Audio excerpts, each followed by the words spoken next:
Hey y'all, welcome back to my channel, and if you're new here, welcome to my channel. I'm going to be showing you guys an updated method on the ball cap method. I'm also going to be showing you guys how to do a lace frontal install with no baby hairs. I'm mixing the sea breeze with the 91% alcohol together and cleaning off the client's skin. You must do this step if you want your glue to stick and if you want your lace install to last. If you skip this step or if you don't do this step thoroughly enough, the lace will immediately lift up. Then I'm going to go ahead and use some holding spray. In this particular clip, I'm using the holding spray made by the brand BioSilk. If you want to use that, you can. If you want to use the Gots to Be gel spray, you can. It's all up to you.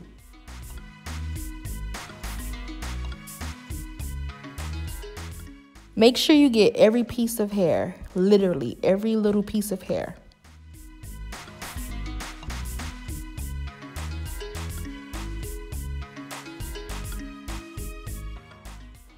These are the different color caps that you can use. It all depends on the client's skin tone. Right now in this clip, I'm going to be using the dark brown one because my client's skin is dark brown.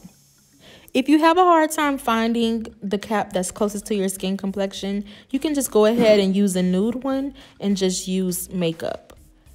This step is very important to do because it makes it easier for the cap to lay down around your ears. If you've seen my old ball cap method video, you will see that I didn't do this and it still worked out, but I'm trying to make videos that are very beginner friendly and easy for you guys to follow along with. You're going to put the Gots to Be gel right on the client's hairline or on your hairline, whoever you're doing this for. You're going to put it only on the hairline.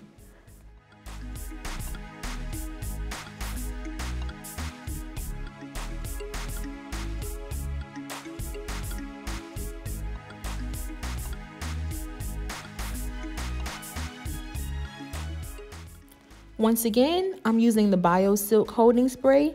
If you'd like to use the Gots to Be gel spray, that's absolutely fine. Make sure you put the spray around the ears. This is also very, very important for you to do. In my old video, you'll see that I put the holding spray all on the front of the braids, but that step I realized has not been necessary, and it also tends to make your install start to itch faster. But once you get that all done, you're going to sit under the dryer or sit your client under the dryer and allow the cap to mold down. Then if you've done everything correctly, it'll be easy as 1, 2, 3 for you to go ahead and cut the rest of your cap off.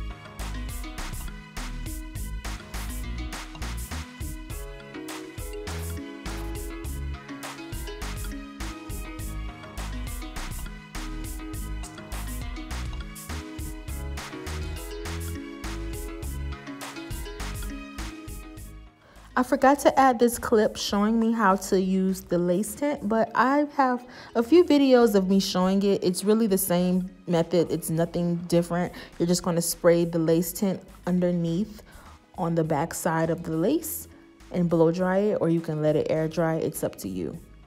The bowl hold active, I have videos showing how to properly use that, so go ahead and tune into that as well. Once the glue has turned clear, that's how you'll know it's dry and it's ready for you to move on with your install. Once you have laid the lace down into the glue, you're going to take a small fine-tooth comb and go ahead and comb the lace down. Melt that lace on in.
Make sure you're cutting in a jagged zigzag motion.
Once again, she doesn't want any baby hair, so we're just going to go ahead and use the hot comb and lay everything down completely. And she wanted her hair pressed bone straight, so that's what we did. Thank you guys so much for tuning in, and see you next time. I hope you enjoyed this video. Make sure you leave a comment, a thumbs up, and make sure you subscribe. Bye.